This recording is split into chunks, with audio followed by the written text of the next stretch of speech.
There are people who don't just tell stories, they show us how to step into powerful rooms filled with possibility. Emma Hinchliff is one of those people. Now, until recently, Emma was the senior writer at Fortune, shaping the Broadsheet, a daily publication now called the most powerful women daily newsletter that spotlights the lives, challenges, and triumphs of the world's most powerful women. She didn't just deliver news. She showed us how to find our place in those stories, becoming the voice that whispered, "Yes, you belong there." In June, she stepped into a defining new chapter named Most Powerful Women Editor, Fortune. And in this role, she's not only writing, but also shaping the editorial vision and live events of a 28-year-old franchise that amplifies women's leadership. Translation? She's showing us how to build platforms that connect and elevate others. And make no mistake, Emma's been in the room with the very leaders she writes about. She's interviewed Fortune 500 CEOs, US politicians, Hollywood stars, and game changing founders.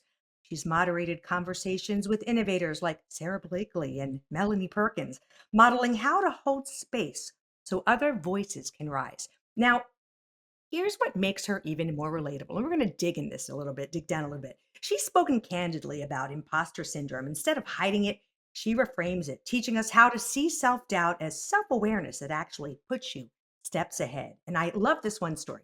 This one story I read about them, and we're going to dig into this, is that you were backstage at one point giving your first fortune paneling. A little bit nervous. We all understand that, right? That's some big shoes to fill and big things to kind of put yourself out there in front of. And then some senior colleagues she admired walked in and asked her thoughts, showing visible belief in her. Now, that simple act shaped how she shows up for others now, always making sure someone else feels seen and supported in the moment they need it most.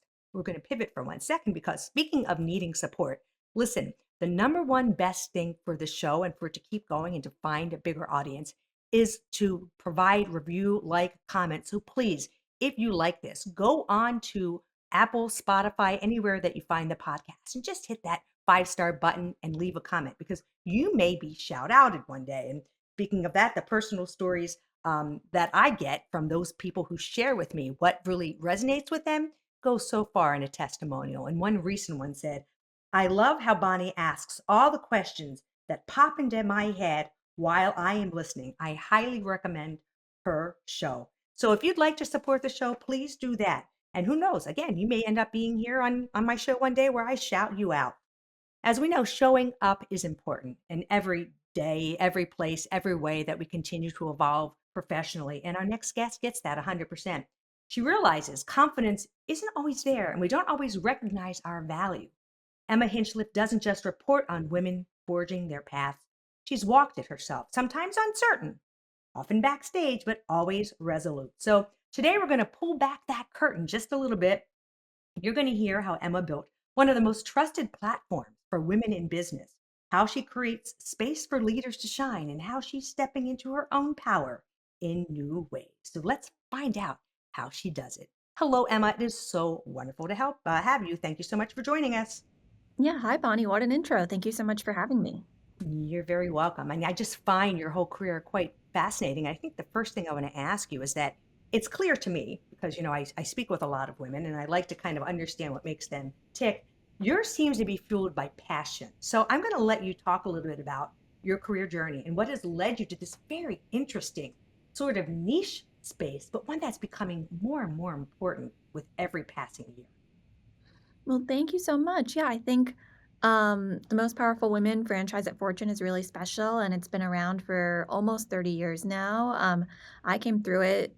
I came to it through journalism and as a journalist, and that's definitely where my passion has always been. I've always loved storytelling and really getting to know people, drilling down into it seems like you can relate to as well the why and the how, and finding those stories and sharing them with audiences and with people. So I've been really privileged to be able to do that within Fortune and within Fortune Most Powerful Women. But dig down a little bit and tell us how you kind of took those steps. There must have been some sort of fire lit inside of you a little bit that took you from that journalism space to kind of where you are now. So I'd love to hear a little bit about how did you make that journey to where you currently are now? Absolutely. Well, I was always interested in journalism growing up. I grew up outside of the city and had some exposure to journalism. And, I sort of waited to see if I became interested in anything else, but I kind of never did. So then I just decided to go for it. Yeah, Um, and it's a hard business. It's not easy, right? You agree? yeah, no, I had people in my life who were telling me not to do it, that it was too hard to find something else. But I think when the passion is there, you just kind of have to go for it, whether you're a college student or later in your career considering a pivot or something like that. Yeah, And I so think that was the case for me. yeah, that's one of the biggest things I always tell younger folks that I speak with, and I gotta tell you, the women that I've interviewed, everyone says, "Love what you do." If you are even somewhat close to your passion, success will follow because it's something that lights your fire every day. What are your thoughts on that? I think it's great to love what you do. I think I've had the privilege of, always working in kind of a creative field. And so I've been lucky enough to feel that. I haven't necessarily been in a situation where I haven't had that to some degree. Obviously, there are always ups and downs. And some days you feel more passionate about your work than others, or whether it's the type of work you're doing, or in our case, a specific story. But count myself very lucky to always have been passionate about journalism and storytelling. And you have interviewed some amazing people that have some really amazing stories. And I think I want to ask you, of all the people, and we're going to go through some of them, those that you've gotten to really, talk about being sort of a bird's eye view for many of us that will never have that opportunity. Some of the women that you've spoken with, can you share with me any of those top entrepreneurs, people that from external look very successful, any sort of leadership and sort of commonality they all seem to embrace and have? Absolutely. I think, when you look at the world's most successful people who I've had the opportunity to write about, spend time with, interview on stage, all kinds of things, I think something you notice very quickly they have in common is that they didn't let anyone tell them no. A lot of them, they didn't get to being the top of their field and being some of the most successful women working today by it just happening. I think in your intro, you mentioned Melanie Perkins, the founder of Canva. I think, she famously slept on her brother's couch in California for 3 months, I think, as long as a tourist visa, and had 100 venture capitalists tell her no, especially investing in a startup that was in Australia, where at the time there was zero startup ecosystem and zero track record for venture investment there. And so a story like that is something that makes you say, like, okay, it's often a numbers game. It's not about not hearing no. It's about not stopping when you hear no. Yeah, and I think that is so spot on. I have heard that from, one that really just always sticks in my mind is Kara Golden. She is the founder of Hint, and she was just amazingly persistent in everything that she did. And everybody, she would say, people would say, "Oh, that's not going to work. You can't do that." And as opposed to being, "Oh my gosh, no, maybe they're right," and they take a step back, she said, I'm curious about that. Let me look at that as a challenge. And I think that mindset is very, very important. So someone like a Melanie Perkins, someone like a Sarah Blakely, those people who despite all of the obstacles just say, not listening to you, I'm going for my dream. Can you give me a couple of others that you have kind of spoken with that have had that similar sort of mentality that you were like, whoa, I don't know if I could have done that, but thank God you did?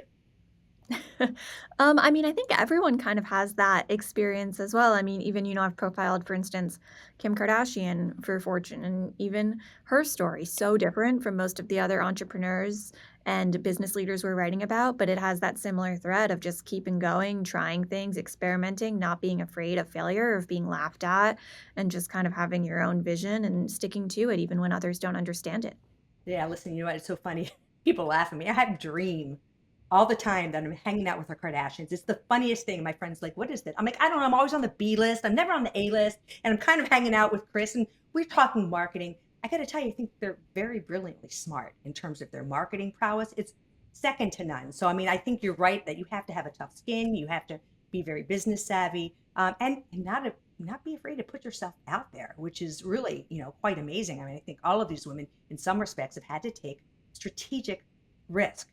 So, what are one or two of the things you may see that these same people do in a now digital landscape, which we have never been in a time and a place where we can put our ideas and thoughts out there in a way that can hit thousands, millions in an instant second?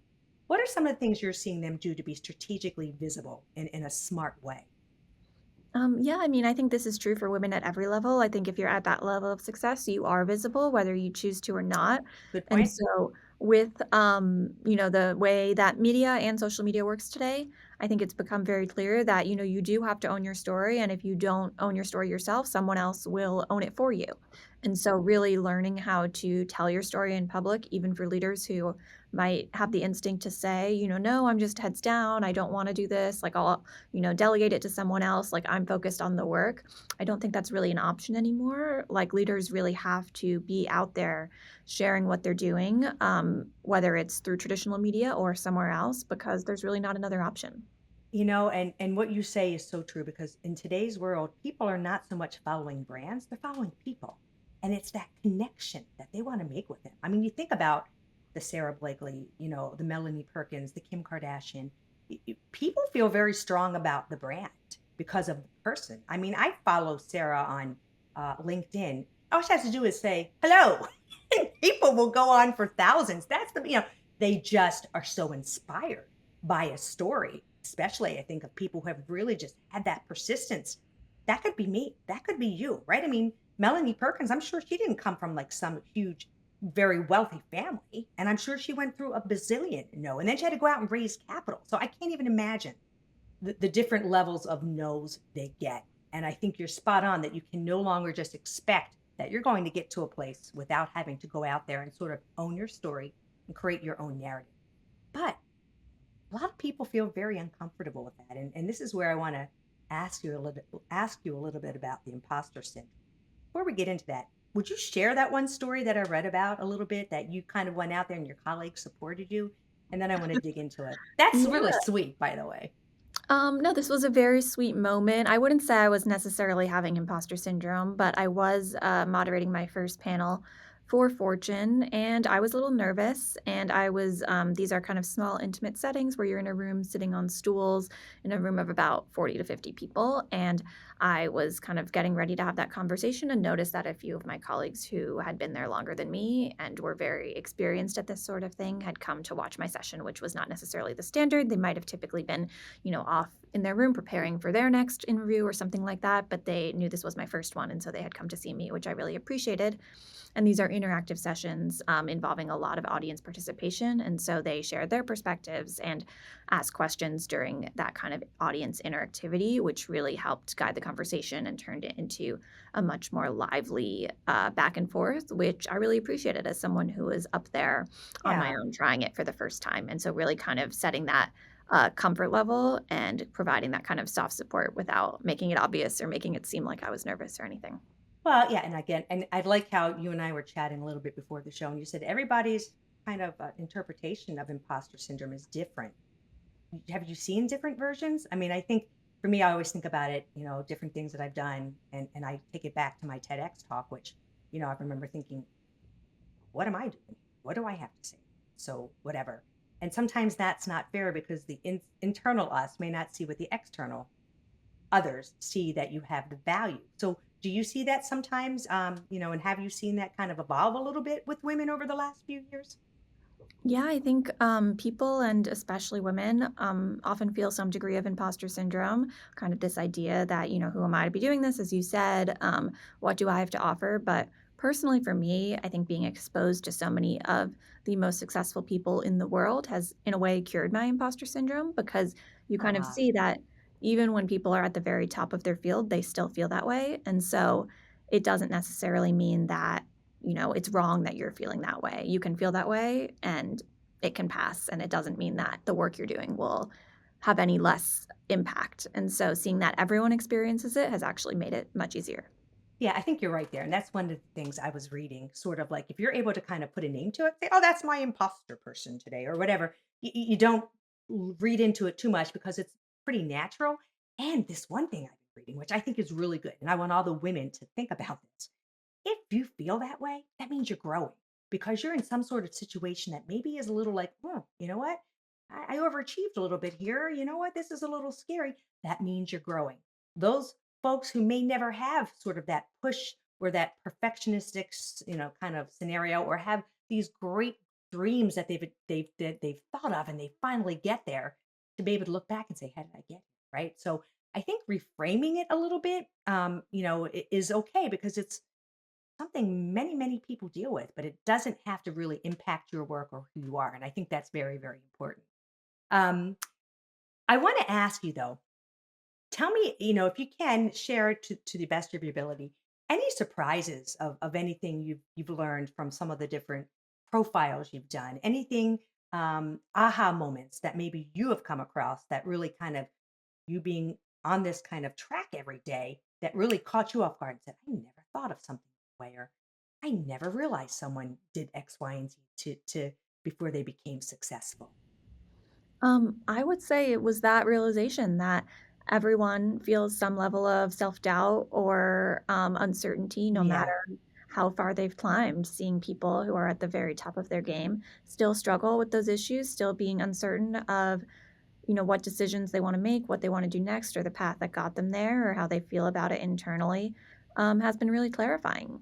And I think, being exposed to that kind of success has also helped clarify for me what I do and don't want in my own career. It's very interesting as a journalist to be in environments with some of the top business people because, success for you maybe does not look the same as what it does for someone who's building a company, but you might still have a lot to learn from their approach and kind of navigating what it means to see success in that arena and then being in a more creative field has been very interesting to explore side by side. All right, since you've interviewed so many people, anyone particular woman that stands out to you that you felt you learned a great deal of in one of the interviews that really you walked away thinking, man, I just feel like I took a grad class in Business 101. I just had that experience with Corey Berry, who is the CEO of Best Buy, which is, the largest consumer Oh, electronics yes. retailer in the I know US. Best Buy. Yeah. And yes, as everyone does. And I think it's very, I had the pleasure of interviewing her at our Most Powerful Women Summit in Washington, D.C. Just a couple weeks ago. And it's really fascinating to me to see how much insight running the largest consumer electronics retailer gives you into the state of the national and global economy. I think sitting Mm. and chatting with Corey Berry about what consumers are doing today, what they're buying, what they're not buying, how they're doing it, gives her a level of insight into the state of the world that, the world's top economists would have as well. And so that is definitely a business masterclass in how to translate your specific lane into an understanding of a situation that is much bigger than you Much or bigger your than job. you are, right? Like, we probably never think about that, but she's gotta think very futuristic or make changes on a dime, I imagine, with 1 or 2 trends. She's like, "Whoa, we didn't see that one coming." That's gotta be really fascinating to be able to see that. Yes, and I think Best Buy of any company this year is was one of the most exposed to tariffs. The consumer electronics supply chain is incredibly complex and global, so that was certainly an example of leadership in action and what Yeah. it takes to be a leader at that scale of a global business today, where the skill set needed to succeed as a CEO has rapidly changed, and it's about what once might have been a crisis level 25 years ago is now just kind of the everyday and expecting some level of uncertainty every single day. There another interview? What's another, like, most interesting interview that you could share with us that was something that, again, maybe you walked away with a nugget of, um, learning or self-awareness or some sort of self-improvement scenario that we all look for every day? Yeah, another conversation that I've had recently and piece I had done for the latest print edition of Fortune magazine was about the CEO of Land O'Lakes, Beth Ford, who, in addition to running that company, best known for its butter, but also a large agriculture business with big businesses outside of dairy as well, had recently taken on a role as chair of the immigration committee for the Business Roundtable, which meant she was representing the entire American business ecosystem's positions on immigration, including in conversations with the Trump administration and with the White House. And I found that a really fascinating case study in taking on something that could be considered risky in that way as a leader, kind of taking that step and having the bravery to to dive into territory in public that might scare other leaders, people who might be more risk averse, being willing to kind of put outcome and importance over risk and over fear. It was really fascinating way to explore those themes for me. Wow, that's yeah, you're right. I mean, again, these are first of all, like back in my mom's generation where they had not even a fraction of this possibility, right? And now you're seeing women at a whole different level, which I'm excited to see this generation, the next generation, constantly just evolving and changing and becoming, more of that seat at the table. Now, let me ask you, did you find, like, from a perspective of mentorship, do any of them talk about the importance of mentorship? And what are your thoughts in the importance of mentorship as you evolve in your career in life? Mentorship is crucial. I think there's no way it's extremely rare to succeed without some level of mentorship and sponsorship from those who have come before you. Another interesting example of that would be JP Morgan. We recently heard from Jamie Dimon, as well as I've spoken with some other execs at JP Morgan about why the bank has been so successful in cultivating female leadership compared to some of its peers on Wall Street. There have been multiple female executives at JP Morgan who have been serious candidates to take over as CEO, who have been in the running in successor conversations, which is fairly unusual when you look at the rest of Wall Street. Jane Fraser is running Citi, but besides that, most of the other banks do not have as many senior women who are kind of in that pipeline in a serious way. And when you ask folks at JP Morgan about why that is, including Jamie Dimon himself, you get a few different answers, which is one, that he likes to kind of take people and put them in different jobs as tests. And so, really give them those stretch assignments at a very high level, running divisions of the bank. That is something that has been a totally different skill set and really taught them new skills and prepared them for what it might take to be the CEO one day. And he's done that with women and men, but it's been really critical that he's done it with women as well, whereas at other institutions, women might have not have been getting those opportunities. And as well as he said, he really has encouraged women to, encouraged anyone who is not quiet in a meeting to really speak up and to kind of break that habit of being scared to say what they think or to interrupt or disagree in public. Do you think women still are afraid, or do you think they're getting better at that, being able to come up and kind of feel more comfortable in their skin in those sorts of situations, being the first this, maybe in an industry that was predominantly male. What are you seeing their mindset starting to change or evolve to accommodate that? Yeah, it's hard to generalize. Every environment, every work culture, every person is so different. Hmm. But I think, being in a male dominated environment can be very challenging. And I think it's about shifting the culture of those rooms to make it so that women are not don't have to be scared to speak up and don't won't see any adverse consequences for doing so, which often that fear of disagreeing or being the counter argument, that's grounded in reality. Women can face penalty for disagreeing or for being kind of the squeaky wheel. And so that's coming from a rational place. And so creating work culture that does not reinforce that is really the key. Let me pivot for a second. I've seen you have done some profiles writing about sports, women in the sports industry. Can you give me a little projection of what you think what are we seeing now? Where do you think their involvement is going to be in 20 years? And I ask you this because I recently am trying to get the new owners of the Indianapolis Colts on. There's three women that are, actually now owners of that organization, and I'm thinking what an adjustment that must be for them. But what are you seeing? Yeah, sports is one of the most exciting categories right now, both women's sports and men's sports. I think we're seeing two trends at the same time. One is the rise and growth of women's sports, where we're seeing lots of new investment money, media rights deals, owners, and then players as investors and owners, and more active, you know, business strategists shaping both their own brands as well as brands they're working with really rise. Uh, sports from basketball to even women's volleyball, less popular sports really growing. And, we've seen so much growth in the past few years, but we're really just at the beginning. I think when you look at where women's sports are today, there is so much more room for growth. And so we're just at the very beginning. But Here we are. But I got to tell you, listen, I remember, playing sports in high school and college. I mean, talk about really feeling like there was no support of women's sports back then. There really wasn't. I mean, it was sort of like a club or, yeah, well, I mean, when you look at why that is happening today, I mean, Title IX is a huge yeah.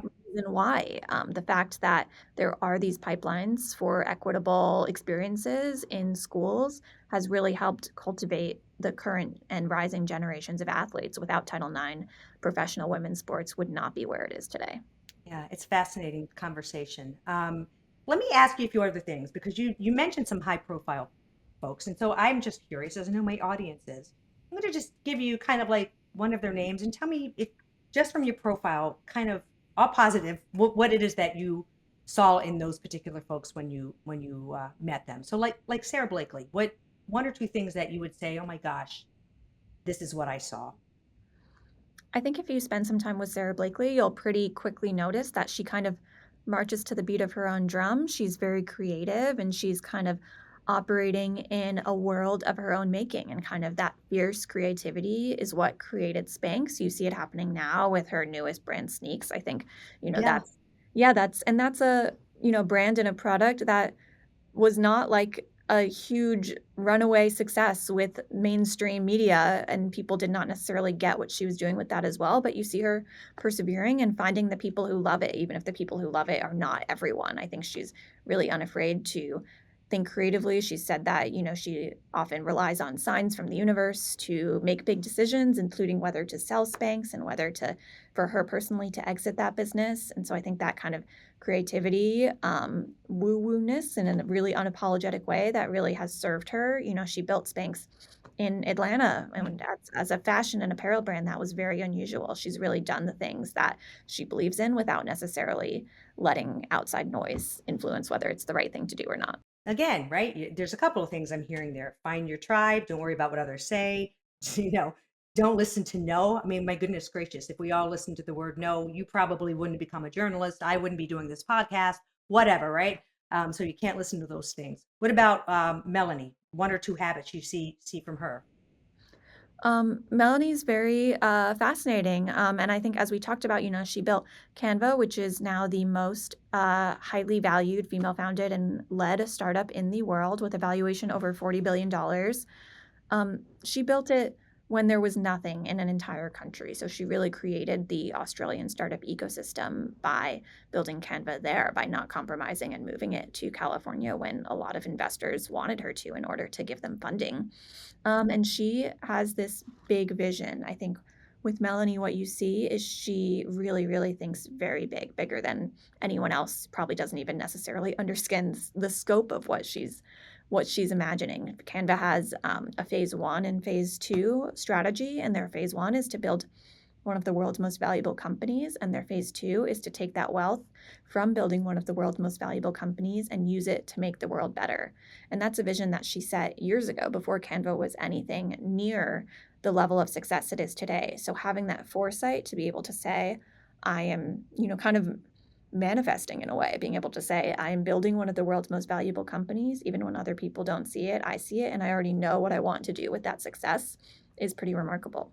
So I love that you were saying like follow the universe. I've gotten a little bit better about that as I've gotten older. I never trusted when I was younger, and it's great to hear, someone like a Sarah Blakely saying, "Listen, I'm going to kind of listen to where the universe is taking me," right? And I think what I'm hearing as well from a Melanie, these some of these women are true visionaries, true visionaries that call to a higher purpose. At least they must feel driven by that, right? They have a clarity that perhaps you and I don't necessarily have, or maybe we do. I don't know, but I can't imagine just spending the time and getting the education and the knowledge and what you're also getting as a journalist, as a writer, as a woman professional, the secret sauce to so many different things, which makes me want to kind of close out with this. Could you maybe um, uh, give me perhaps five pieces of advice or five pieces of traits that you are seeing from your work that you think may be helpful or motivational to our audience? And I'm sorry, I got to push my cat. My cat, why does my cat want to like hang with me right now? I apologize. So go ahead. Let's talk about something positive in those five sorts of bits of advice. Yeah, I would say, five qualities that I've observed in the women I have the pleasure to write about and spend time with every day are, some of the themes we've talked about. Don't let others doubt influence you. You understand your vision more than anyone else does. Don't let no stop you. Even when you're going to hear many, many no's on the path to the yes that you're seeking. If you're not hearing no, you're probably not thinking big enough. And I so mean, that's 100, 200, 300 no's. You could hear no, like you were saying, how many no's did she hear? Melanie Perkins, like hundreds of Oh, times. yeah, more than 100. So you should be hearing no every day, essentially, That's great. or you're not thinking big enough.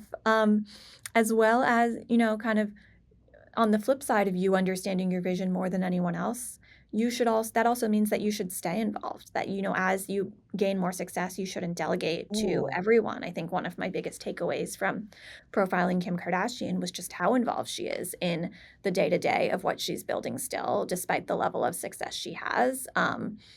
She, especially on the creative side, she is very much in the weeds of what's going on with her brands every that's single interesting. day. That's interesting. So she's very much that's another what they'll right when people look at her, I think they feel that. They feel that in her brand, right? Because they know she's that involved. So I think you're same with Sarah, right? They're very, very involved.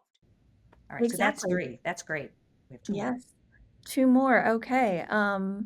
Yes, I would say, everyone feels some degree of imposter syndrome, so don't let it, dissuade you. Feeling it is normal, and it's okay, and it doesn't mean that you're not doing what you're supposed to be doing or you're not doing it in the right way. And 5, I don't know, is there a category I haven't hit yet? Anything else you have a question about? Why don't we say trust the universe? I think that is important. I do think in some respects we all want things to happen very quickly. And I think any of these folks that you have shared, stories about with us or spoken with me about, it's taken time. It's iterative. It's give and take. It's three steps forward, two steps back. I don't think there's a shortcut to success. And I think part of that involves being patient, trusting the universe, and as you said, just keeping your head, kind of where that goal is, and just kind of approach it with a very open mind, understanding that, you know what, things are going to happen. Some are going to be controlled, some aren't, but in some respects I have to have trust and faith. I'm trying to trust the universe more and more these days. I know, I know it's sometimes hard, but I'm right there with you.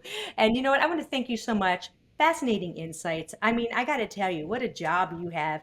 I mean, obviously you're extremely bright, brilliant, but the insights and sort of being able to walk in that room at your very young age to these most influential people in the world.